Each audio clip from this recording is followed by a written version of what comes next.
말씀입니다. 자, 오늘은 잠언 2장 1절로 9절 말씀을 보는데요, 그런 생각을 해요. 따라해 볼래요? 지혜를 찾는다는 게, 깨닫는다는 게 참 힘들구나 하는 생각을 해봐요. 이 사람이 지혜롭게 살아야 할 줄로 믿습니다. 이 지혜롭게 살으면 결국 원수하고도 복된 역사가 일어나는 거고, 지혜롭게 살면 함께하는 자들과도 복된 역사가 일어나지 않겠습니까? 우리는 수도 없이 지혜 없는 말들을 하고, 우리는 수도 없이 지혜가 없는 선택을 할 때가 많아요. 그래서 항상 우리는 지혜를 줬으면 좋겠다, 지혜를 가졌으면 좋겠다, 이런 생각을 하잖아요. 근데 그 지혜를 얻는 게 참 많이 어렵더라는 거지요.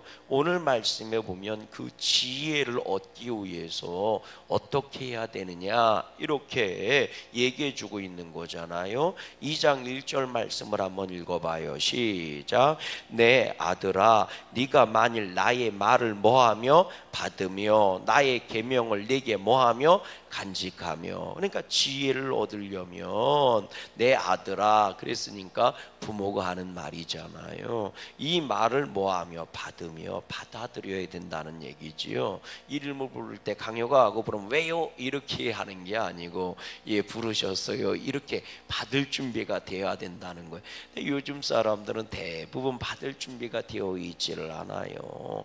그래서 오히려 가르쳐주면 네가 왜 내 인생의 상관이냐 이러면서 눈에 쌍심지를 끼고 달려드는 거. 목사님, 눈에 쌍심지 꼬나보잖아. 뭐라고, 그게 눈에 상심 지키는 거지. 뭐가 눈에 상심 지키는 거야. 뭐라고 좀 가르쳐 주려고 하면 네가 내 인생에 뭔 상관이냐, 그죠? 내 머리가 길든 짧든, 내가 옷을 짧게 입든 길게 입든, 그러니까 이게 말이죠, 뭐 가르쳐 줄래도 가르쳐 줄 수가 없어요. 요즘은 목사도 교인들이 그래갖고 얘기할 말을 못한대잖아. 그러니까 쌍심지를 키는 거예요. 근데 그렇게 하는 게 아니라 지혜는 받을 준비가 돼 있어야 된다는 거죠. 또 봤더니 나의 계명을 네게 뭐하면 간직하면, 지키는 것도 아니요, 그거를 한쪽 귀로 듣고 한쪽 귀로 사라지는 게 아니라 머무르게 한다는 뜻이거든요. 그러니까 벌써 마음의 준비가 돼야 되고 이 삶의 태도가 돼야 되는 거예요. 그래서 간직한다는 얘기, 우리는 그러잖아요. 한 귀로 듣고 한 귀로 뭐예요? 흘려보낸다고. 그렇게 얘기하는, 그래서 지혜를 얻을 수가 없다는 거예요. 그걸 뭐 해야 된다는 거예요? 간직해야 된다는 거예요. 내 안에서 묵어야 된다는 거예요. 그렇지 않으면 지혜가 않는 거예요. 벌써 자세가 안 돼 있는 거거든요. 그러니까 지혜를 얻으려면 그 말을 받을 준비가 돼 있어야 되고 계명을 간직할 수 있어야 된다는 거죠. 또 2절 말씀 읽어봐요. 시작. 내 귀를 지혜에 뭐하며 기울이며 내 마음을 어디에 두고 명철에 두며. 그러니까 기울여야 된다요. 그러니까 수도 없는 소리가 흘러가는데 여러분, 귀가 두 개니까 얼마나 많은 소리가 들리겠어요. 이쪽에서 이 소리 들리고 저쪽에서 저 소리 들리고. 그러니까 팔랑귀라는 게 뭐예요? 이쪽 귀에 소리 들으면 일로 이렇게 가는 게 팔랑귀고, 이쪽 귀에 소리 들으면 이렇게 가는 게 팔랑귀잖아요. 팔랑귀가 뭔 얘기인지 아시죠?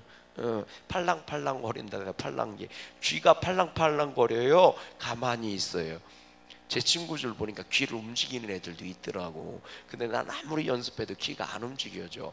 온 인상을 다 찡그려도 귀가 안 움직여요. 여기도 계실 거야. 귀가요 진짜 이렇게 움직이더라고. 이런 친구들이 있어요. 여러분들도 혹시 있어요? 이게 수문제주입니다. 한번 해보세요. 혹시 여러분들 지금까지 모르고 살았을 수도 있어. 자기는 귀를 움직일 수 있대. 진짜 귀가요 이렇게 움직여요. 이렇게 앞뒤로. 아무리 귀를 쓰고 애를 쓰고 오만상을 다 써도요, 제가 연습했는데 안 되더라고. 근데 걔는 진짜 귀를 움직여. 무슨 강아지나 무슨 코끼리 마냥 신기한 놈이요. 그래서 제가 연습하다 안 돼갖고 제가 한마디 했어요. 너는 아무리 봐도 진화가 덜 된 것 같다고. 진화가 덜 된 것 같다고 그래. 왜 막 야 움직이는 게 저기지 안 움직이는 게 발달 안 된 거잖아. 그래서 제가 그랬어요. 야 개나 마 얘네들은 다 쥐가 움직여. 근데 사람은 원래 안 움직이는 거요. 그러니까 네가 진화가 덜 된 거예요. 제가 그랬는데 팔랑귀라는 게 팔랑팔랑 거리는 게 팔랑귀잖아요. 이게 귀가 두 개지만 이쪽에서 얘기하면 이렇게 갔다 이쪽이라면 이렇게 가. 근데 그렇게 해서는 지혜를 구할 수가 없어요. 기울인다는 건 집중한다는 거거든요. 아주 작은 소리, 세미한 소리, 은밀한 소리에도 뭐 하는 거예요? 놓치지 않고 집중하는 거. 그렇게 집중해서 들어야 된다는 거예요. 또 봤더니 네 마음을 명철에 두며. 그러니까 밝은 지혜의 그 밝은 지식의 명철이라는 건 지식과 연관이 있는 거거든요. 그러니까 깨달음과 명철이 있는 건데 그 지식을 깨닫는 거, 이 지식이 여러분 지혜하고 지식은 틀린 거예요. 지식은 정보거든요. 그 많은 정보들 속에서 정말 나한테 유익이 되는 걸 골라내는 게 명철입니다. 수없이 많은 지식들이 흘러간다면 네이버만 열어봐도 수도 없는 얘기들이 지식들이 그 안에 있어요. 그 수없이 흘러가는 그 소문과 지식들 중에서 내게 필요한 것들, 유익한 것들을 골라내는 지혜예요. 이게 명철이거든요. 그러니까 사람이 명철해야 됩니다. 아멘. 그러니까 여러분들 내 안에 담아도요, 헛된 소문들 담지 말고 복되지 않은 소문들 담지 마세요. 차라리 복되지 않는 건 모르는 게 낫고, 깨달아 주십니까? 내가 그걸 알아서 그 사람과의 관계가 깨질 것 같으면 차라리 모르는 게 나아. 그 사람과의 관계가 복되지 않을 것 같으면 그런 정보는 가지고 있지 않는 게 유익하다고, 묻어버리고 사라지는 게 유익한 거라. 근데 사람들은 이상하잖아요. 나한테 복이 되지 않고 그 사람과의 관계에서 복이 되지 않는 정보는 어쩜 그렇게 잘 기억하는지 몰라. 그래서 그런 말이 나온 거예요. 은혜는 물에 새기고 원하는 바위에 새겼다. 생각해 보세요. 은혜는 바위 위에 새기고 원하는 물에 새겨야 되게, 그래야지 복 있는 사람이 되고 복된 관계가 될 거 아닙니까? 아멘. 근데 사람들은 이상하게 거꾸로 해요. 왠 줄 아세요? 우리 안에 죄성이 있어서 그래요. 죄의 습관들이 있다고요. 그래서 그런 겁니다. 그러니까 깨어있지 않으면 안 된 거예요. 이걸 아는 게 명철입니다. 이걸 아는 게, 이걸 깨닫는 게 명철이에요. 그러니까 집중하고 주의해서 들으면서 뭐 하는 거예요? 이런 쪽으로 내가 뭐 하는 거예요? 깨달아 알아가는 거예요. 이게 쉽지가 않아요. 또 3절 말씀 읽어봐요. 시작. 지식을 불러 구하며 명철을 얻으려고 소리를 높이며. 지식을 불러 구한대요. 지식이라는 건 수없이 많은 정보들이거든요. 이것이 공부하는 게 그겁니다. 우리들이 흔히 학교에서 공부하는 게 지식을 얻는 것들이에요. 수학, 영어, 국어 이런 것들 다 뭐예요? 지식. 그랬더니 애들만? 아니요. 어른들도 노인대학 가서 배우잖아. 혹은 내가 직장에 가서 직장 일을 잘하려고 어떤 정보를 얻고 어떤 기술을 얻잖아요. 그런 것들이 지식이거든요. 그러니까 그런 것을 구하려고 뭐 하는 거예요? 불러 구하며, 구해야 된다는 거예요. 또 명철을 얻으려고 뭐예요? 소리를 높이며 간절해야 되는 걸 말하는 거예요. 소리를 높인다는 것은 간절함을 말해요. 원어상 보면. 그러니까 그 지혜를 얻으려고 간절함이 있어. 간절하지 않으면 뭐 한다는 거예요? 얻을 수가 없다는 거예요. 또 보세요. 4절 말씀 보니까 어느 정도로 간절하냐? 4절 시작. 은을 구하는 것 같이 그것을 구하며 감추어진 보배를 찾는 것 같이 그것을 찾으며. 그러니까 은을 구하는 것처럼 광부가 금을 캐려고, 은을 캐려고 얼마나 길을 씁니까? 이게 석탄 캐는 거하고는 또 틀린 거예요. 또 보면 감추어진 보배를 찾는데요, 인디아나 존스 마냥 영화 보셨지요? 그거 하나 찾으려고 얼마나 막 지도를 연구하고 막 이 나라 저 나라로 날아다니다가 심지어는 원시인들하고 쌈박질도 해야 되고 막 그런 거 있잖아요. 그런 것처럼 감추어진 보배를 찾으려고 길을 쓰는 거예요. 그렇지 않으면 지혜를 만날 수가 없다는 거예요. 그러니 공부도 열심히 해야지, 또 찾는 것도 열심히 찾아야지, 깨닫기도 해. 도 터득하는 게 쉽냐고. 옆 사람 인사해 보세요. 그러니 도 찾는 게 쉽겠어요? 근데 여러분, 이 모든 걸 그렇게 산 넘고 물 건너 바다 건너 바다 깊숙이까지 들어갈 정도로 간절하게 마음을 열고 찾고 또 찾고 은을 찾듯이 막 그렇게 찾는데, 그 찾는 것의 결론이 뭔지 아십니까? 그래서 복이 있는 거예요. 우리 5절 말씀 읽어봐요. 그렇게 찾으면 뭐라고 얘기해요? 5절 시작. 여호와 경외하기를 깨달으며 하나님을 알게 되리니. 그렇게 지혜와 명철과 지식을 찾기 위해서 귀를 쫑긋거리고 집중하고 기울이고 은을 찾듯이 막 간절하게 소리를 높여가며 막 지혜를 찾고 또 찾고 막 찾았는데, 결론이 뭐라는 거예요? 그렇게 하면 여호와 경외하기를 깨달으며 하나님을 알게 되리니. 아멘. 이게 결론이에요. 그러니까 그렇게 찾으면 결국 누구를 만난다는 거예요? 하나님을 만난다는 거예요. 그러니까 얼마나 복이에요. 오늘 우리는 예수님을 믿으면 하나님을 만나요. 아멘. 그러니까 여러분, 우리가 얼마나 복 있는 사람이에요. 결국 우리식으로 이걸 신약으로 넘어오면 뭔지 아세요? 따라하십시다. 하나님, 예수님을 제대로 만나면 하나님을 경외하게 되고 하나님을 알게 되는 거예요.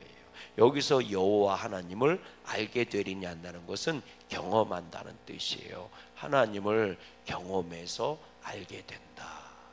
그러니까 여러분, 주님이 그 길을 열어주신 거예요.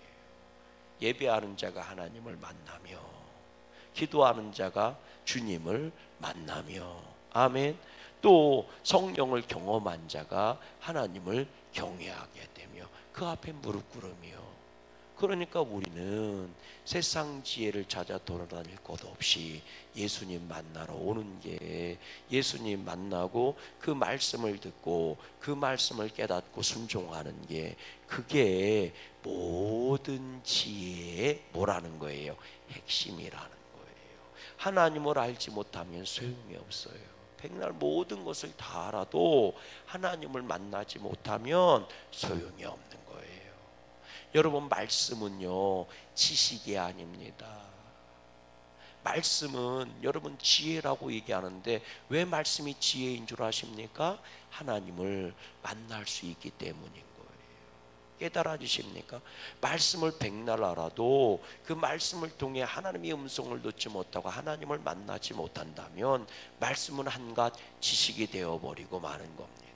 세상 사람들은 얘기하죠. 예수님도 말씀했잖아, 원수를 사랑하라고. 그들에게 그건 지식입니다. 그러나 믿는 사람에게는 그 말씀에 순종해야 되는 하나님을 만나는 지혜인 거예요. 아멘. 오늘 우리들에게는 하나님을 만나는 것이, 우리 예배드리고 말씀을 아는 것들이 지혜가 되고 지식이 되고 있을까요? 아니면 지혜가 되고 있을까요? 하나님을 믿는 사람에게 그 말씀을 하나님을 경외하는 시작이 되는 것이고, 아멘이십니까? 그 하나님을 만나지 못하면 그건 세상 말이 돼버리고 마는 거예요. 세상 지식이 돼버리고 마는 거예요.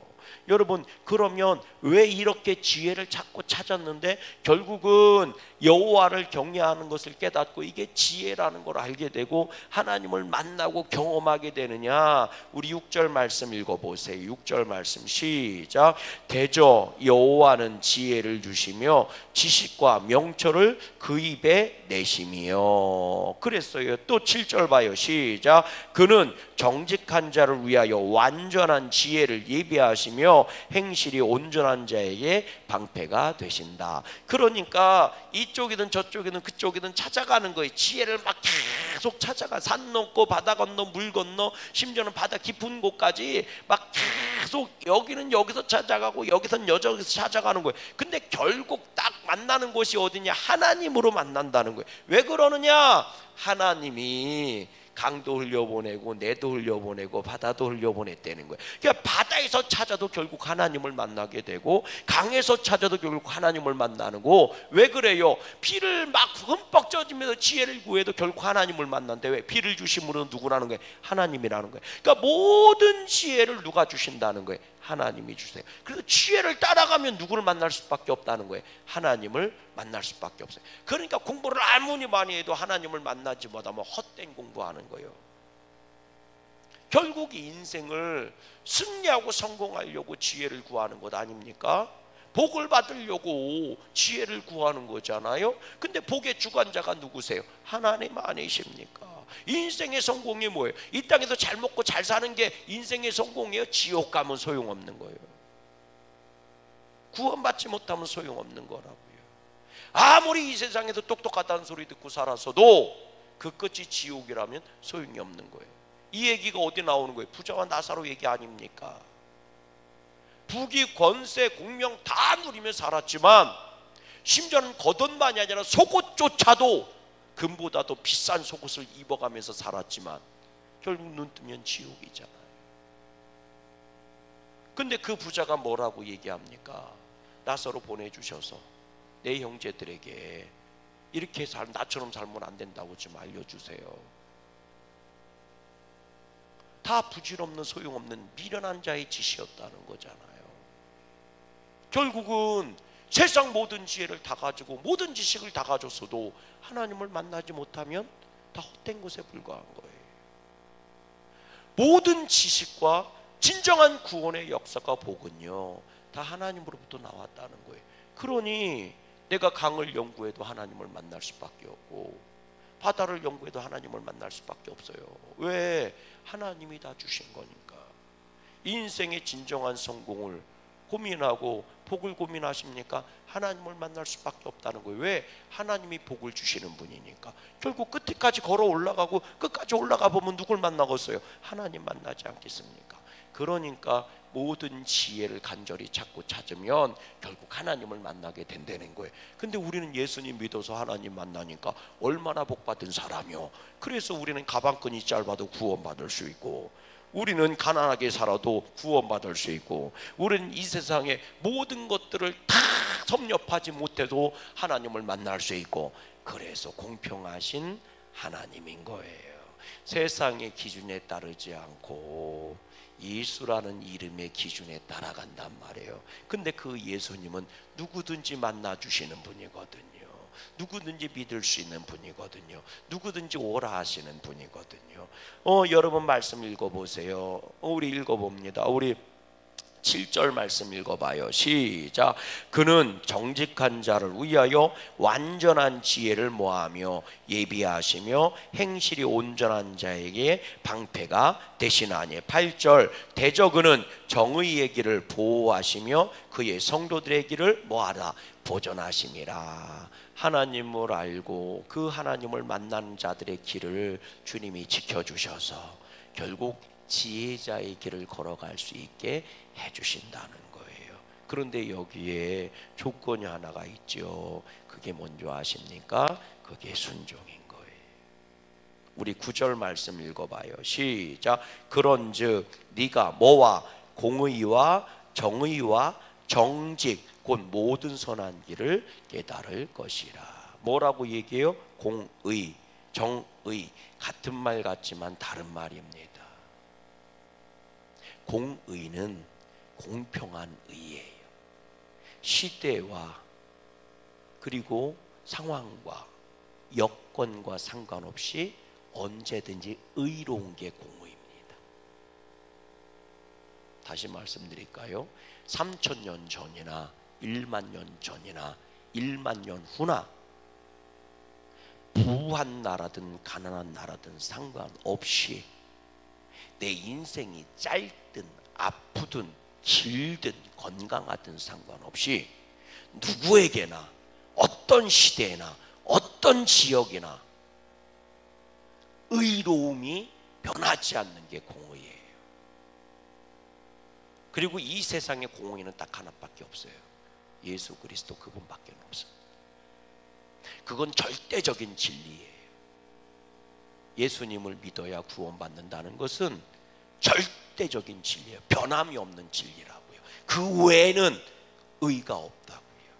하나님만이 의이십니다. 그거는 시대가 변한다고 바뀌는 게 아니에요. 그래서 공의는 오직 하나님밖에는 없어요. 하나님으로부터 나온 것밖에는 없습니다. 그런데 정의는요, 시대에 따라 바뀌어요. 상황 따라 바뀝니다. 때에 따라 바뀝니다. 예를 들어 볼까요? 조선시대 때는 정의는 임금에게 충성하는 겁니다. 목숨 바쳐 충성하는. 근데 지금은요, 대통령이 국민들한테 충성해야 되는 겁니다. 바뀐다고요. 상황 따라 바뀐다고요, 정의가. 그러면 오늘 믿는 자의 정의는 어떤 것이어야 됩니까? 형편이 다르고 상황이 다르고 사정이 다르니까 하나님의 공의가 내 정의가 돼야 되는 거예요. 깨달아지십니까? 하나님의 공의가 나의 옳고 그름이 되어야 한다고요. 그게 믿는 자의 정의인 거예요. 여러분 보세요. 세상의 정의라는 개념으로 보면 믿는 자들은요, 예수님 말씀에 온전히 순종하는 것만이 정의입니다. 근데 저 바깥에 있는 사람들은 그렇지 않아요. 예수님 말씀에 순종하는 게 정의가 아닙니다. 그래서 사람들마다 정의는 다 다를 수 있습니다. 그러니까요, 교회 안에 와서도 사람 얘기하면서 정의를 부르짖지 말라고요. 그것이 다인 것처럼 정의 부르짖지 말라고요.